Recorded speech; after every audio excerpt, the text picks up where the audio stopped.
You might be looking at the title and saying to yourself, really, Doug? But yeah, it's a question. It's all over media. I've been hearing it in the comment section on other YouTube sites and on Twitter. So we're going to talk about it.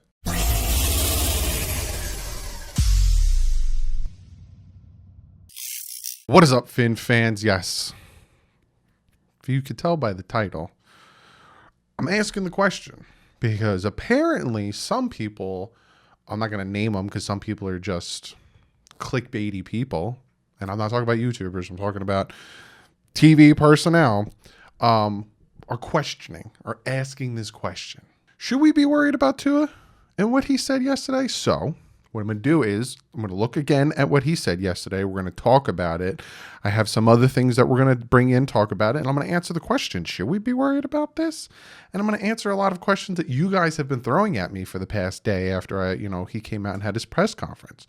So I understand that you might be looking at the title and thinking to yourself, oh, brother, this guy stinks. And if that's the case, I understand if you don't want to watch this video. I understand if you're sick and tired of hearing about Tua. You're sick and tired of me talking about Tua.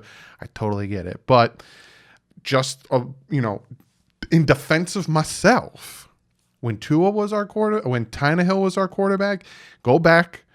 And it's all documented. Go back and watch after the Bears game. Go back and watch even after the Texans game in the 2017-2018 season, when I was calling for Tannehill to come back, when I was praising Tannehill, when I was defending Tannehill, because so many people were like, Brocktober's the answer.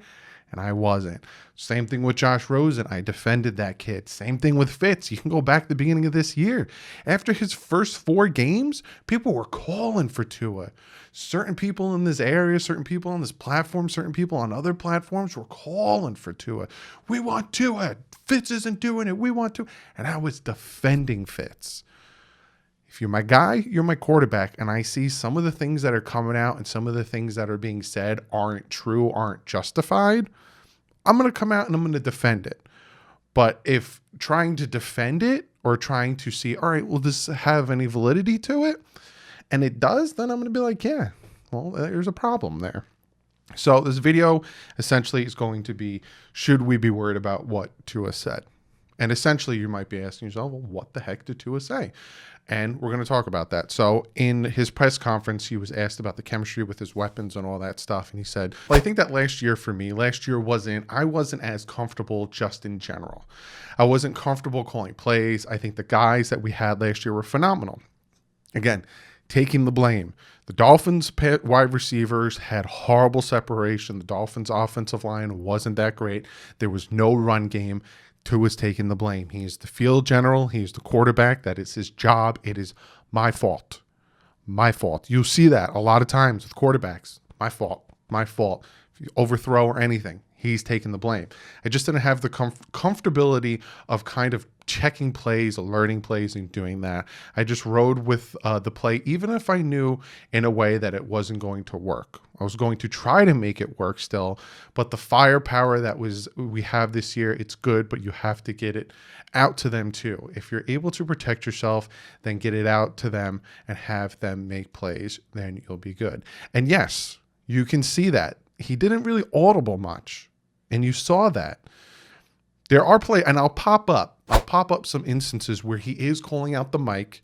He is doing some hand motions. He is doing certain things to essentially alert, but you never see him do, any changing of plays, any, pointing, any tap into the hit, anything to audible, but he is alerting. He is I'll pop up videos. He is calling out mics and he is doing certain things with his hands, but he wasn't comfortable enough with the playbook.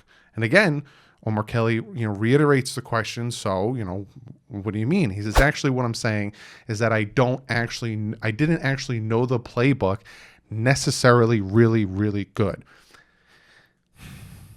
Is that a problem? Yes. Am I going to say, ooh, don't you get on Tua for someone stupid?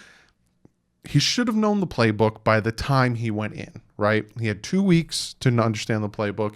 Heck, you could say while you're rehabbing, you could have read the playbook, but reading the playbook and actually performing it on the field with your guys and stuff is two different things. But you could have had the cadences, you could have had the, the ideas and all that stuff. So, but he never said he didn't know the playbook. And that's the thing that is always, that I'm seeing, the clickbaiting, the title of the articles that is making me come out and make this video, is actually what I'm saying is that I didn't know the playbook necessarily really, really good. He's not saying I did not know the playbook. And that's where I'm hearing from certain people that I already talked about on this channel. And I'm not bringing up his name anymore. He never said he didn't know the playbook. He said not necessarily really, really good. So he knew it. But did he know it where he should have? At what, week 6, week 7? No. And Tua owns up to that, and that's on me. No one else's fault but my fault. Yeah, Tua, my man. You were rehabbing. You could have sat there while you were in the bath, the cold bath or whatever type of bath you were taking. Go through that tablet. Go through the book. Draw it out. He should have known it. And I'm not coming on here saying, no, Tua, he had to do. No, he should have known it. But to say he didn't know the playbook, that's not true. Our play calls were simple when I was in. I didn't have alerts and checks. Whereas now I feel more comfortable. I can kind of maneuver my way through these things now. So he's saying, he didn't. And this is the other thing, right? And I've had people comment and, we've had conversations and everything's cool, but there's certain group of people that blamed Chan Gailey for Tua's lack of success in this offense. And then there's people that blamed Tua himself and not Chan Gailey.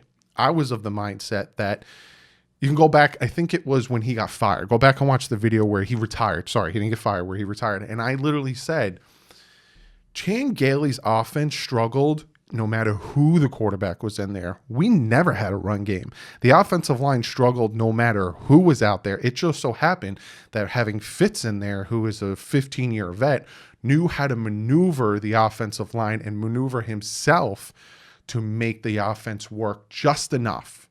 And you're saying, well, we won against the 49ers 43-17, 47-13. I don't remember what it is. But we didn't score a touchdown against the horrible Seattle Seahawks defense. We didn't score a touchdown the second half against the horrible Jets twice. We did horrible against the Jaguars the second half. We did fantastic because of the defense in the first half.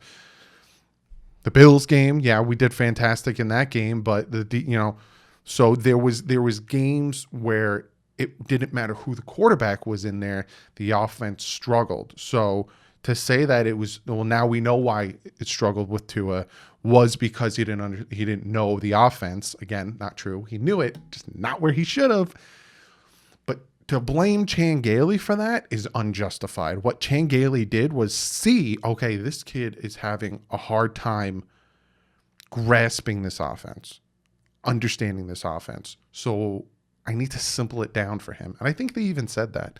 I think Chan Gailey even came out and said that I need to simple it down for him. And that's why he didn't have the check downs. That's why he didn't have all that other stuff where the audibles or stuff. When Tannehill, I don't remember who the coach was. I think it was Joe Philbin. I think it was Joe Philbin. Tannehill wasn't allowed to audible. If you remember, Tannehill had 2 plays when he would go into the huddle. And if he didn't like the one play, he'd call the other play. He didn't have any freedom for the first 5 or 6, for the first 4 years of his NFL career. Tannehill had no freedom. It wasn't until Adam Gase came in that all of a sudden he had more freedom. Kind of like what happened with Tua. He didn't have that full grasp of the offense, right? Now, again, not Chan Gailey's fault. Chan Gailey actually tried to make something out of nothing because of where Tua was in his knowledge of the offense. Again, he didn't not know the playbook. It's just necessarily really, really good. He should have just said it wasn't where I should have been, because saying necessarily really, really good, it doesn't sound good, right? So there's that. Don't blame Chan Gailey, right? From what you saw last year, Tua still had good games. That Arizona Cardinals game was his best game of last year. Constantly bringing the team down the field, constantly getting them in the end zone, constantly bringing them back, tying them up, because the defense was having a hard time with Kyler Murray because Kyler Murray's just a dangerous, speedy quarterback. But the funny thing about that, and this is a little side note, the funny thing about that, who was the offensive coordinator for the Cardinals game? It wasn't Chan Gailey. He wasn't there. He was sick. It was Gotze. Gotze was on the sideline into his ear the entire game, helping him out. So, like, that gives you that feeling of, okay, maybe we did find our offensive coordinator, because the best game of Tua's career, first year, was with Gotze. That's why Brian Flores was like, all right, well, Gotze, you know what you're doing, because look what you did with him. But also to say, the kid didn't know the playbook where he should have been. He was learning the playbook on the fly. You saw it when he was on the sideline talking to Fitz with the pad, asking him questions, constantly trying to learn it on the fly. But against the New England Patriots, running that RPO, he's the reason the Dolphins beat the Patriots. Yes, the defense held the Patriots out of the end zone, but they still scored field goals. He went down there and scored 2 touchdowns. He helped them win that game. He helped them win the Cardinals game. He helped them stay in the Chiefs game. So if you're telling me a quarterback who didn't know the playbook, in your words, when he said really, really good, didn't know the playbook where he should have, still had those types of performances, and he still had some bad performances, you know. I'm not saying that he played great throughout the year. The Denver Broncos game, the Raiders game, he had some good spots and some bad spots in that game. But to show what he did against the Patriots, Bill Belichick, who loves to mess with rookie quarterbacks, the Chiefs, a lot of people like to say, well, they took the foot off the pedal. Well, it didn't seem like it to me when they were blitzing him still. And in the Cardinals game, that shows a sign of there's something we can get out of this kid. There's something there, right? So it shows promise, right? So should we be worried? No, not at all. For one, he realized what he needed to work on. He pointed out his cadences, his checkdowns, his pre-snap reads, all that stuff. We should not be worried at all. And the fact that with knowing the playbook in such a limited fashion that he did, and still performing like he did against the Cardinals, against the Patriots, and against the Chiefs, against the Chiefs too, he had like none of his receivers out there, is promising, right? And then there's people, and I've read, how do you not know the playbook? You're an NFL quarterback, and you're 100% correct. How do you not know the playbook? It happens. And Travis Wingfield came out with a fantastic tweet, and it's from a multi-Super Bowl winning quarterback this year, Tom Brady. He said, midway through the year, I was still trying to figure out how to call plays. I just read the plays off my wrist and tried to visualize what was going to happen. After so much time in one system, it was a crash course for Brady to learn a new attack. It's like learning a completely new language. You spoke English for 20 years and someone goes, hey man, let's speak some Spanish. And you're like, huh? That makes no sense to my brain. The pandemic complicated the effort for all the new teammates to get on the same page. So again, this isn't an excuse. This is literally a fact. But Tom Brady, a multi-Super Bowl MVP champion, had troubles, didn't have a full grasp on the offense. Now, He probably, his grasp of the offense that the Bucs were running was here, and I bet you Tua was like here. You know, I'm not saying that, see, they were the same. No. But even veterans, you're in a system for so long, in Alabama for so long, and all of a sudden here's a new offense. You need to learn it. Oh, and there's a pandemic. Oh, and you get 2 weeks with your teammates. And now we're going to throw you in there. We're going to throw you in the bye week, 9, week 8? No, now it's now. Here you go, kid. Let's see what you can do. So, in a nutshell, should we be worried about Tua after what he said? No, not at all. Not in the least bit. I'm actually encouraged. The fact that he owned up to it. And the fact that he didn't throw any of his teammates under the bus. The fact that he didn't say, well, the offensive line didn't make it any easier for me because I had a pass rush constantly in my face. And my wide receivers were constantly getting jammed at the line of scrimmage. So when I called this one play and I did an audible out of it, I knew in the back of my head, well, I know Jakeem Grant's going to get jammed and he's going to be there for about 3 seconds. Devontae Parker is going to be covered and I'm screwed. He didn't say any of that. He said, it was on me. That was on me. The last thing I'm going to talk about, and then we get to comment of the day, is we love to compare Joe Burrow, Justin Herbert, and Tua, right? And it's going to happen. I'm not saying stop doing it. It doesn't make any sense. That's, somethingese for blah, blah, blah, blah, blah, blah. Because they did it. They did it with John Elway. They did it with Jim Kelly and Marino. They did it. You always compare. You did it with Andrew Luck, RG3, and Ryan Tannehill. Fun fact, who's still playing in the NFL as a starter? The guy we took. But it's going to happen. But I always say this, right? It's different circumstances with these three different quarterbacks. Completely different circumstances. You have Tua Tagovailoa, who had a major hip injury, rehabbed the whole offseason, and didn't start, right? He wasn't going to be the starter. I'm pretty sure Flores was like, listen, kid, we want you to be 100% before we throw you out there. You're not going to start. Fitz is going to start. And God forbid anything happens, then you go in, right? You have Justin Herbert. He wasn't named the starter. It was Tyrod Taylor. Tyrod Taylor gets a collapsed lung from a faulty injection. And all of a sudden, Justin Herbert, you got the job, a.k.a. Tom Brady with Drew Bledsoe. You thrust it into the job, do something. Show everyone you're fantastic. You never lose it again. And that's what Justin Herbert did. And Joe Burrow, you're the number one overall pick to the Cincinnati Bengals. Of course they're going to start you, right? Different scenarios, because you look at the stats. Justin Herbert threw for 4,336 yards. Why didn't Tua throw for 4,336 yards? He only threw for 1,814. He sucks compared to Joe Burrow. Joe Burrow also had 595 passing attempts, whereas Tua only had 290. Joe Burrow had no defense and had to consistently play from behind and consistently help his team win by airing the ball out because his run game was doo-doo butter. Whereas Tannehill had a great defense. Tua had a great defense that would consistently put him in great positions and consistently get him that ball back and bailed him out. Joe Burrow, the same situation. Joe Burrow had 404 attempts compared to Tua's 290 attempts. Joe Burrow and Tua played the same amount of games. Unfortunately, Joe Burrow got injured. But again, to compare the three is just unfair because it's different circumstances. Now, am I saying one is better than the other? No, because it's too early to tell. Justin Herbert won, Offensive Rookie of the Year. So did RG3. And where's RG3 now? Not saying that's going to happen to him. And yes, I know it was an injury, but things like that could happen. What if Joe Burrow never becomes the quarterback he was before that crazy knee injury?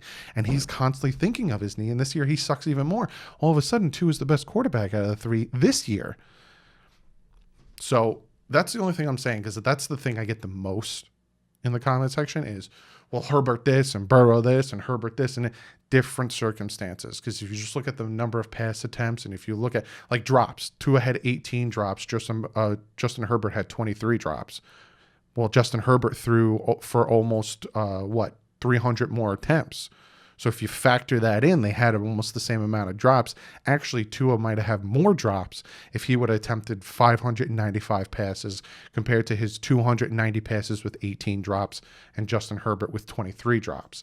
So you see what I'm saying? Like, it varies and it's different circumstances. But be sure to comment below. If you actually sat here and watched this video and didn't click off because I'm tired of hearing this, comment below. What do you think? Am I just being ridiculous, or do you see where I'm coming from? If you don't like Tua, and there are people who don't like Tua, unbiasedly take yourself out of your hatred of the kid. What I said, does that make sense? Again, he should have known the playbook better than he did, but to say he didn't know it at all, not necessarily true. Comment below, and I'm going to get to one of you guys' comments of the day. And this comment comes from Bernard Sipset.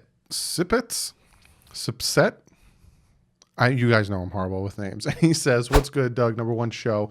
Comment of the day. Do you think we'll have more receiving yards / touchdowns, and why? I do. I do think we'll have more receiving yards, and I think we'll have more passing touchdowns. And I honestly think that the offense will do better and will perform better because of the simple fact that Tua is having a better grasp of this offense. Tua is taking his wide receivers on his own and working with them, working with footwork, working with their routes, understanding the offense on not only the quarterback's position, but on the wide receiver's position. He is taking that ownership. He is taking that captain role.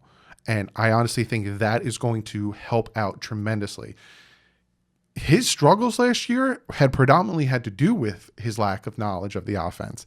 Now that he has a lack of knowledge, now he has a knowledge of the offense, I honestly think you will see production when it comes to passing yards and touchdowns go way up. So I'm very excited to see what Tua can do. And thank you, Bernard, for the comment. Be sure to comment below. Like I said, I'm very interested in what you guys have to say. I read all your guys' comments. Every single one of your guys' comments. So also don't forget to check out patchvibes.com. They're actually working on a Waddle patch that if you do have a Tannehill jersey and you can't afford to get a new jersey, you can put the Waddle patch on the back. Use the promo code DDW. You get yourself 20% off. So be sure to check them out. Check out Miami Sports Music. Fantastic site and YouTube channel that I am partnering with.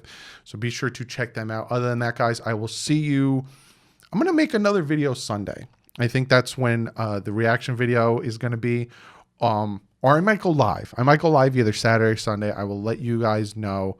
Yeah, I think I might go live Saturday or Sunday. Saturday night again. Again, 9 o'clock. So it's going to be around that time that I'm going to go live again. So I will let you guys know. But other than that, stay classy. Fins up.